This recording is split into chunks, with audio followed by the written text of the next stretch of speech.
I'm Geraldine Costello. Sure, I'm a West of Ireland woman. I was born near Ballyhonus, and I went to the primary school. The local primary school was a small primary school, Clunfad, and when I did the primary cert then I went into the secondary school in Ballyhonus, which was run by the Sisters of Mercy, and I had a very pleasant very happy years in the school there, taught by mostly nuns. There were 2 or 3 lay teachers. Can you remember the nuns' names? Oh the yes, teachers' Sister names? Margaret Mary, who's living here in Westport, taught me, and she taught domestic science at the time, and Sister Ignatius was well known as well. She was here in Westport, and she taught me art. And the other sisters wouldn't have taught here in Westport, so they mightn't be known. But I found them all very inspirational, really, and great teachers and interested in us. And I had a very pleasant 5 years with them. And when it came to, I did my leaving cert then in Ballyhonus, and when I was thinking about what I might do afterwards, then I really felt called to be a sister. I didn't particularly know where I might like to go, but I mentioned it to the sisters in Ballyhonus, and I said I possibly would go on the missions. And of course they immediately said, well, would you think of joining with us? And so they invited me, and so I came to Westport here, came down the train for an interview, and I had the interview and arranged immediately. And what did they ask you in the interview now? What kind of question would be asked if you're... Not really, they just wanted to meet me because meet they you, knew all about me from Okay. the sisters in Ballyhonus. And there would be some sisters, Sister Oliver worked here at the time as well, and she would have known me in school and that, and Sister McTild. So they knew me very well, and it was just more or less meeting me and see if I was really interested in becoming a sister. And yes, I was. I felt a call from the Lord really from the very beginning, really, and I felt I would like to answer that. I have never had any regrets about it. I felt privileged to be invited to be a sister, and they wondered, well, that was around after the 15th of August. I walked to Knock with 2 or 3 other girls. From where? From Clunfad, Clunfad, which was okay. about 12 miles. And what year was that? That was 1957. 57. And I was offered a lift home and all that, but no, it took part of the pilgrimage. Now we had to sleep for 2 days afterwards. We were so tired, but that was part of it. But it was kind of that was at that point. Then I made up my mind really that I would become a sister. So that was in August. So I came down at the end of August. Then I came down for my interview, and they said, would I join on the 24th? I said, that might be a little bit soon. And so I entered on the 7th of October 1957, and I was in the novitiate then in Westport. I had a formal reception a year later, the following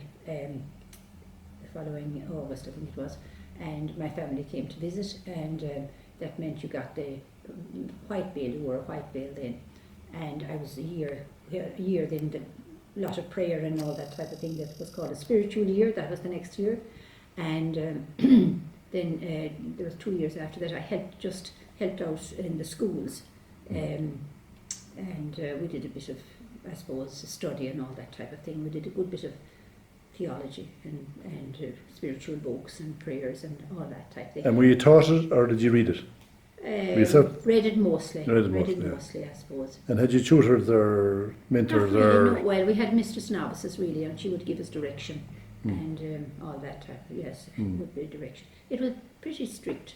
And could you see your relations? How often could you see your relations? They came when I was received. That was a year after I entered, and then I couldn't see them again for a full year. Full year. Yeah. That was a special year. It was called spiritual year, And was that tough?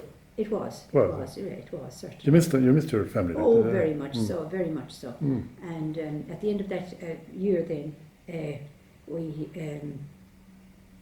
I think we got black veils. Then after that, we made first profession, and it was the next big mark. And my family came, of course, to that.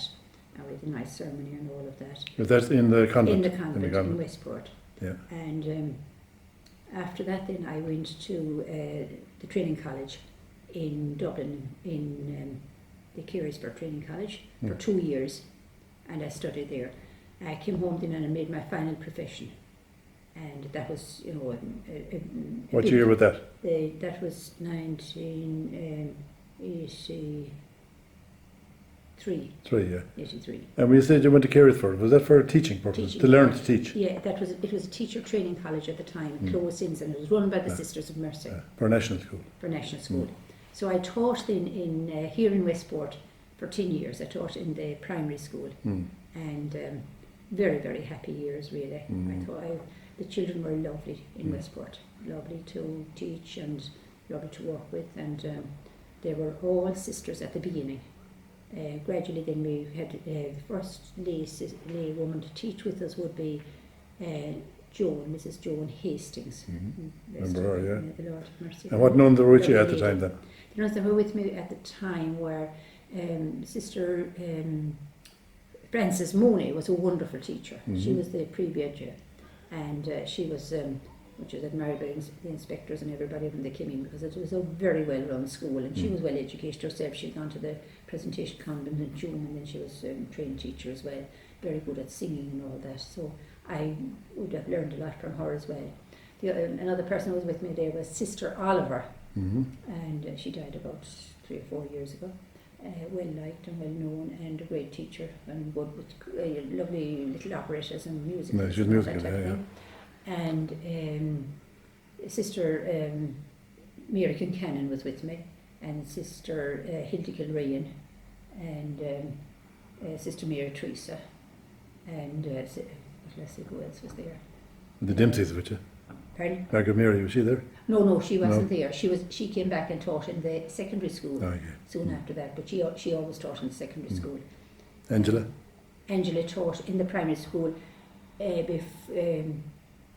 She taught in the primary school in Ballyhonus, and later on then, after I was 10 years in the teaching in the primary school, I was asked to be principal of the primary school. And just at that time then, Angela came down and she was on my staff. She was a lovely, lovely lady on the staff and a lovely teacher. And how long did you do that for? The principal? I did that for another 10 years. I was principal, and very, very happy years. I had wonderful staff, and they were young, you know, some of the young staff as well. By that time then we had a few lay teachers. I'd mentioned Mrs. Joan Hastings, who was the first lady, and Peggy McNally, Mrs. Peggy McNally, a wonderful lady to work with as well. And Una Quinn, who was a marvellous musician and gave a lot of music. I was very, very happy with them, and I thought they were a great bunch to work with. And some of them were older than me, and some of them had been principals. Angela was principal in Ballyhonus, and Peggy was principal, I think, someplace. And there was an amalgamation with Gorman, what is it called? Ballygorman or something. Ballygorman, yeah. Out the road. Derry Gorman, yeah. Yeah, she had been principal. So I had about 5 principals there, and I was fairly young myself starting off. But anyway, I had a lovely, lovely time in Westport. I had the happiest memories of it. I loved the children, and it was really a pleasure to work in it. The new school, of course, I taught for 1 year in the old school, and then the new school was built. And it was, you know, much. What year was that? Natural lighting. That was, let me think, 65. 65. The new school was opened in 65, and it was a wonderful place to work, because at that time it was state of the art, really. People come in to see the brand new, yeah. We had plenty of space, but we had 430 enrolled when I was principal, so they were all fitted into that school. We had very big classes. When I was teaching, I would have 48 in the same class. So we didn't think, it was part of the time, so we didn't think of it at the time, but I suppose it was pretty. 48? 48 in the class, yes, in 6th class. I usually taught the senior classes. And can you manage 48 people? You could? Oh, yes. Well, yes. It was more... I suppose it was all direct teaching that time, but you'd have to have a good lot of preparation done naturally to keep them happy and to keep them motivated. But it was being done all over, really. Where in country schools they had 3 or 4 classes. The numbers were big all over, so you took that was the norm really, and that's what you kind of expected, I suppose. Blessed with the lovely inspectors, we had Sean Hunt, the Lord have mercy on him. He was a new inspector. He lived in Castlebar. and he was a joy to work with, and always very positive. The Kiggera. The Kiggera. So Did you fear the Kiggera? No fear at all. No fear of the Kiggera. None at all in my time. Yeah. You'd be delighted to see him coming. We had Princess Malloy, who's still alive in Claremorris, and he was so helpful and so pleasant and so positive. I always gave good results and that type of thing, you know. So, but it was, I had very, very happy memories of my years in Westport, and I was 10 years. That was 20 years then in the schools. I had spent the 7 years before that, so in between the novitiate and training and all that type of thing. So that added up the 27 years in Westport. So I think I expressed a desire that time to do some other courses or whatever, or I think they might have said to me at that time, is there anything else you'd like to do? So I expressed a desire to work in, to do masters in Boston College. So I went to Boston College in 85. So I studied there for the year, and that was a wonderful experience. And what did you study? I studied administration, school administration. Kind of management course, yeah, okay. Yeah. And it was a wonderful college, and it was a great experience, really. Absolutely, and opened up to a lot of new ideas and all the rest of it that were really came in later in the schools, I suppose. So when I came home, then they asked me to go to Tuam as principal. So I went to Tuam, and it was much the same. There were 400 I had on the roll there. What year was that? That was 85. 85, okay. And there would be had about. I suppose there'd be 16 on the staff. There was about 8 sisters in Tuam and 8 lay people. And they had 2 schools. There was a junior school. They built a new junior school. That was a 5-minute break from walk from the other 10-minute walk, I suppose, up and down. It was really too short to take out the car, and there was a lot of time wasted between going up and down between the 2 schools. But there were 4 classrooms up there, and there was a fine assembly hall. So you had 4 junior classes up there in the junior school. And when you mean junior, first, second, third? 2 juniors, 2 junior infants and 2 senior infants. And why did they break it up? Well, they hadn't place. They Oh, hadn't place space to, was the to problem. expand in the original school.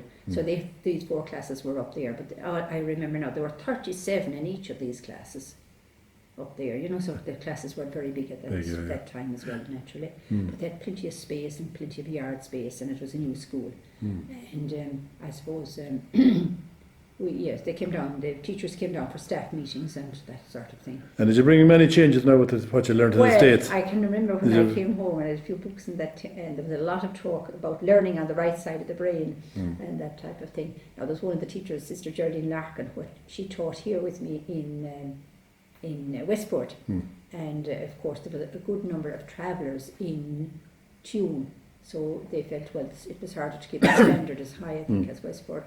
Anyway, at the staff meeting, I didn't know many of them, but at the end of it then I mentioned that, well, I had a few books and I had them in the library, and if anybody, there's a lot of talk, I said, about learning on the right side of the brain now, putting an emphasis on all that broader kind of education where you'd zone in on feelings and anesthetic and all that type of thing. And Finian is a good friend of mine, but she just turned to me and she said, well, Geraldine, you'll be very lucky if they learn on either side of the brain here. So I think they were kind of saying, well, I hope to God she's not bringing too many ideas from Boston, but I brought a few all right, and we did very good work in Tuam. I found it challenging and interesting, and the inspectors, again, I was very fortunate. Sean Breslin was my inspector. I meet him now in Galway, and he would go along with any of the new moves or anything like that as well. And did this learning on the right side of the brain have any value? Well, it did. It meant, the artistic side, like children had a flair for art and that type of thing. You'd zone in and you try and cover in your teaching the different ways that some people learn through the ears and hearing, and some will see with the diagrams, and some will learn a lot through music, and some will learn through tactile, with young children and tactile and all that type of thing. So you kind of focus on their strengths, is it? On their strengths, yes. It was just and it's still practiced that way, is it? Well, there's more of an emphasis on all that now. You would try and zone in on the different ways that children learn, because some of them will learn through movement and aesthetic and all that type of thing, And do you think the education system is better now than it was when we learned 3 years long ago? honestly have to say that the basics are always the basics. Basics are always the basics. And I think they always have to be taught. And I think really, even though we did a good lot of computer work in Boston as well, and first thing I got was, they were very expensive at the time, I got computers in school and that. But I still think there's nothing to challenge the good teacher who will motivate the kids and bring them along. You know, I think really, you know, the personality. I think the personality of the teacher is very, very important. Yes. Since then, I have been doing a good few interviews. Well, the teacher is all important. Pardon? The teacher is all important. All yeah? important. All important. Yes, yeah. and the whole. If you get a good one, you're sound, and if you get a bad one, you're not. As well as the knowledge they have, the personality and the interaction, like with the children and that type of thing. You know how they interact, and you know. Most kids now love their teacher, so they want to do the homework when they're young, especially. And that's what I would consider really the motivation and the interest and the interaction and all of that